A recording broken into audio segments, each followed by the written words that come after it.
Hi guys, this is Iceberg, and today we're gonna talk about the Simgot SuperMix 5 for $220 with a 1BC, 1DD, 2BA and 1 Micro-planar configuration.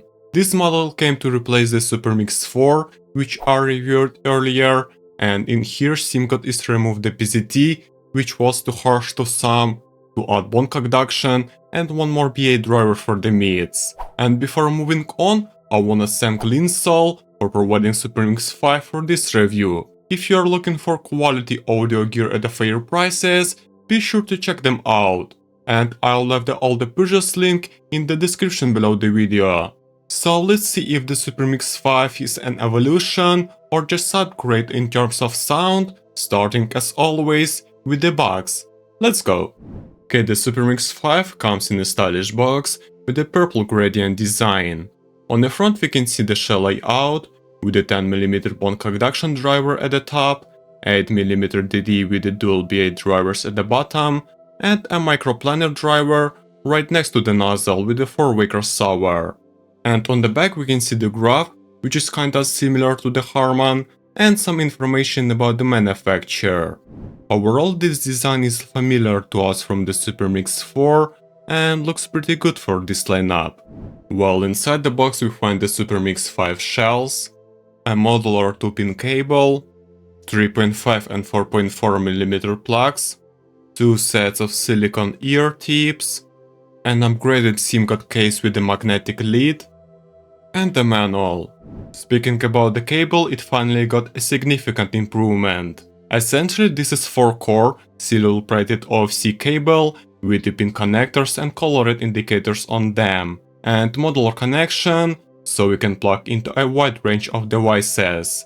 To the touch, this cable is slight and thin, but not really flexible or soft, without microphone effect or tend to get tangled.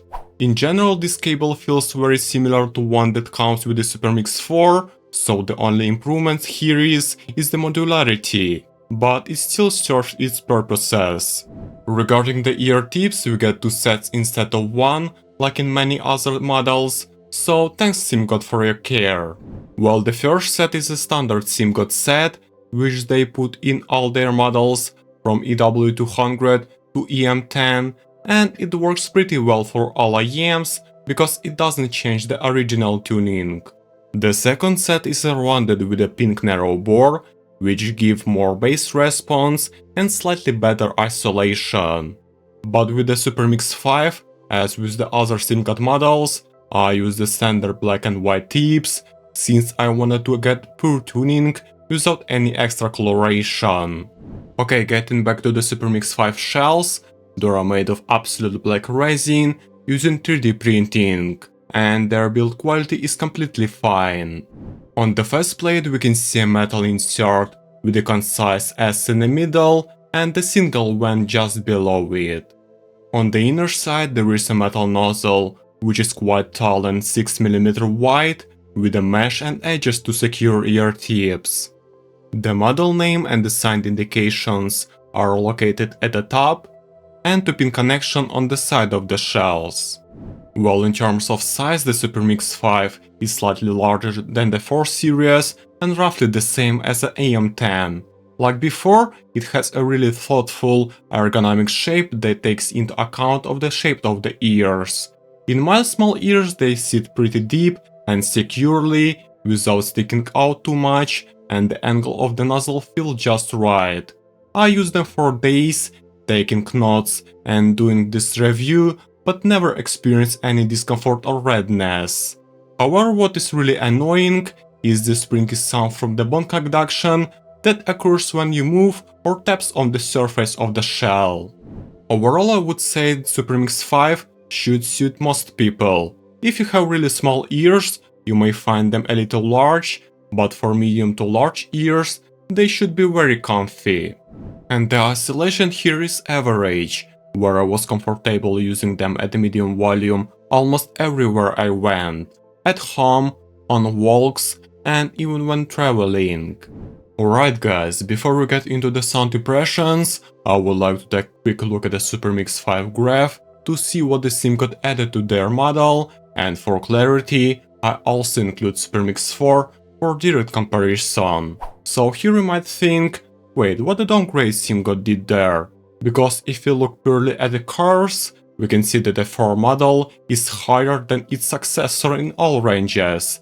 And that's true. But you know, lower isn't worse, and the graph just gives you a visual information, but not practical feelings. So on the left side, SuperMix 5 starts at 66 decibels in the sub-bass region and smoothly drops into the mid-bass, which takes away the body and fullness that we might expect. After 200 Hz, when Bone Conduction operates, we can see a fairly flat line going from the mid-bass to the lower mid-range, which adds weight and density to the fundamental instruments and male vocals. Next, we see a natural rise to the upper mid-range, which is noticeably modest compared to the 4 version, but quite enough to add presence, clarity and articulation to the vocals without shootiness or aggression. However, the treble here is quite calm, with no emphasis and smooth roll-off after 10 kHz, which somewhat loses the air, spaciousness and extension that many people love in Simgot models. Overall, based only on a graph, SuperMix 5 looks like a more relaxed, mild U-shaped tuning, where nothing takes the priority and allows you to just chill out and listen to music. Probably among the whole Simgot lineup, this is the only one model where the edges of the graph aren't raised, making an aggressive V-shape, which we can find in almost everywhere in the other IEMs. And honestly, I'm really impressed by this approach. But the graph is just the start of our talking, so let's see how the SuperMix 5 sounds in real life. Let's go.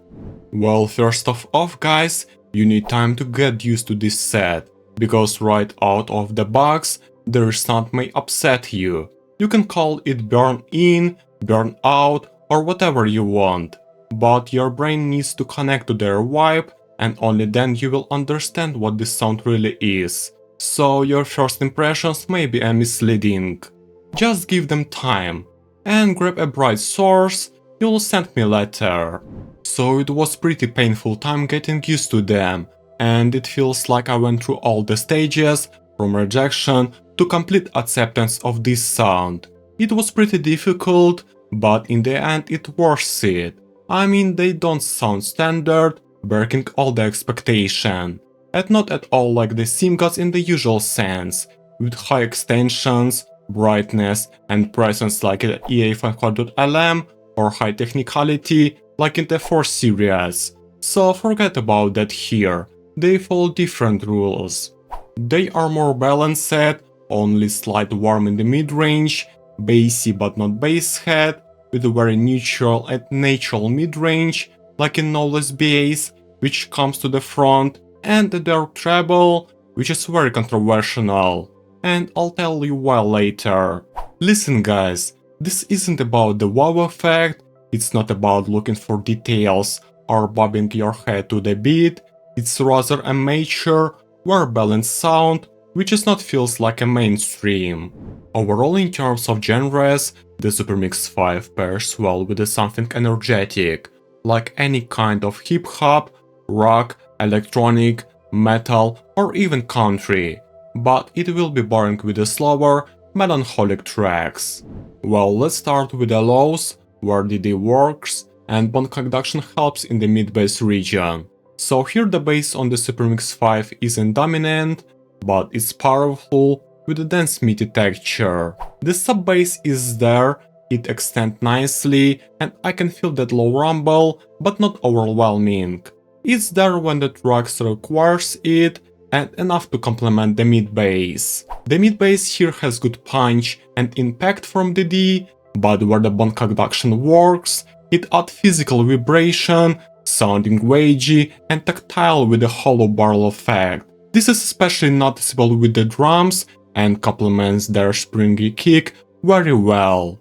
However, the BC here is perfectly tuned and delivers a controlled amount of energy without overshadowing the mid-range. In terms of speed, it's fast enough so it doesn't blur like a normal vibration with reverbs, and in terms of quantity, there is a little more bass than the 4 version, so it won't get you bored. These IEMs are a great choice for the fans of electronic, hip-hop or rock music. The bass is powerful enough with vibration from the BC to create right mood, and controlled enough to not turn everything into a mess. The midrange in the SuperMix 5 is forward, natural, warm, musical and super smooth, almost buttery, like in best knowledge armature sets. This isn't an analytical mix like in old Simgot models, and definitely not thin or recessed like you sometimes get with the Harman tuning. Here the lower mids get a nice boost from the BC driver, which add weight and body to the instruments and vocals. Male vocals sound authority with chestiness, hoarse texture and harmonics, while female vocals are velvety, delicate and intimate, without a hint of shootiness or sibilance. It all sounds pretty safe here. The instruments in the mid-range are among the most natural Simgot has to offer today. The guitar sounds dense with an excellent string attack and resonance. The piano is ringing, spacious, with natural decay, and the strings are silky, expressive, with a rich texture, without any squeaks or artificiality. Yeah, if you like vocal-centric tuning, then the SuperMix 5 will definitely catch your attention. This is not neutral, cold mid-range for analysis, but a lively, emotional one with an excellent timbre and tactile feel from the BC, which for me personally has revealed itself as one of the best mids in the $250 segment. I'm serious. Guys, moving on to the treble, this is perhaps the biggest difference between the SuperMix 5 and the previous 4. While the SuperMix 4 had bright, energetic treble that were sometimes even aggressive at their peaks, with the 5th generation, Simgot decided to go for maturity and comfort. Here a micro-planar driver is responsible for the treble, but the tuning focuses on the naturalness, detail, smoothness and lacks of fatigue, rather than a maximum sparkle and air. And yeah, that's exactly how it feels. It's relaxed, smooth but detailed treble with any obvious peaks or dips, which is less elevated than in Harman Target. Sure, there is a slight sparkle at the peaks, but they're definitely on the dark side, and the early roll-off takes away from the extension and airiness. This sucks. I mean, this kinda upset me, because no matter how I tried to turn up the volume or change the ear tips, I still didn't get the sparkle I expect from this set. However, for people who are sensitive to the brightness, the SuperMix 5 works better than the other in their lineup, and that's cool. Okay. The soundstage in the SuperMix 5 feels dimensional and atmospheric with the loss of front to back depth, adding more space around vocals and instruments. The width here is above average, but the emphasis of height and depth makes it taller and deeper, almost like a vertical ellipse around the head. The Bone Conduction here really expands the perceived space, creating a feeling of air and tactility, making the sound more natural and less flat. This is especially noticeable in electronic and atmospheric tracks, where the sound becomes holographic and immersive. Regarding the separation and imaging, everything depends on the selected track, where in calm moments the separation is clean with pauses and space between, and the imaging is pretty precise and focused, but once the tracks becomes more intense, the sounds begin to merge together, creating a smooth and coherent sound, while the imaging becomes less precise. Comparing the SuperMix 5 to the previous 4 models, it has a more energetic, bright, slightly V-shaped Harman tuning, with an emphasis on the sub-bass, sparkling treble and micro details. Their bass is more powerful and deeper, but less wagey and without the tactile effect of the BC like in the 5 series. The mids in the 4 series are slightly pushed back and somewhat thin, so vocals and instruments are distant, while the 5 are purely mid-centric IEMs, so vocals and instruments are spacious, lively and close. The treble in the 4 series is no doubt bright, sparkling, extended, and detailed, but can be slightly aggressive at the peaks or high volumes, while the 5 series is dark as night, detailed, and oddly slightly sparkling at the peaks. In terms of technicality, the 4 series offers more analytical sound, revealing more details and nuances, making it suitable for critical listening, while the 5 series gives more space and depth due to the BC, but less separation and imaging, especially in the busy tracks. In the end, for me, the 5 series isn't a continuation of the 4, but a different sound philosophy. The SuperMix 5 obviously sounds more balanced and mature, without any fun or wow effect, and works well for listening to music as a whole, without getting into the every micro details. While the 4 series is brighter, more dynamic, fun, energetic, providing more detail, but less versatile than the new model. If you already have the 4 series and are happy with them, then an upgrade isn't necessary. But if you want a more neutral and versatile sound, then the SuperMix 5 is without a doubt a better choice.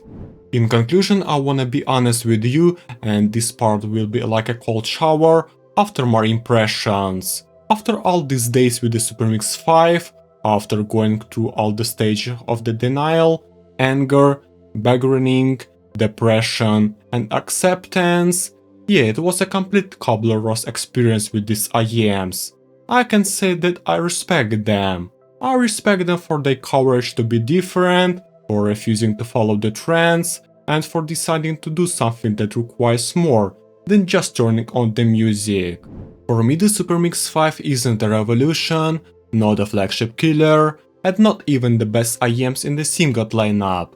Nah guys, this is a very thoughtful and mature tuning that takes weeks to get used to, and then they'll reward you.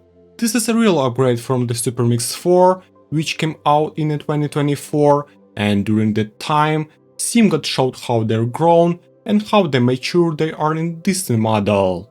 Yeah, they took all the best here, the shape and the driver set, but removed the PZT in favor of Bone Conduction and additional BA, and that works, but in different way. The BC adds tactility to the bass, fullness to the mids, and overall organics, making the sound more natural and dimensional. The additional BA gives more presence to the vocals and instruments, making them one of the best mid-centric IEMs, while the Micro-planar can only boast the details in the treble, but overall it's on darker side.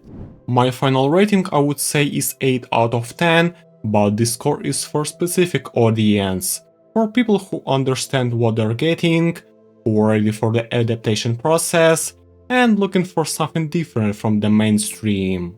If you're unsure, just give them a try if you have the options to return them. Give them a week, seriously a whole week of regular listening. Experiment with the sources, try different ear tips, listen to the different music, and if after a week they don't impress you, then return. But I think that for many of you, something will change in these 7 days. Thank you so much for watching guys. Hit a like if you found this review helpful or learned something new, and subscribe to the channel so you don't miss any new videos. I'll catch you guys in the next one. Stay awesome, take care, this was Iceberg, and bye bye.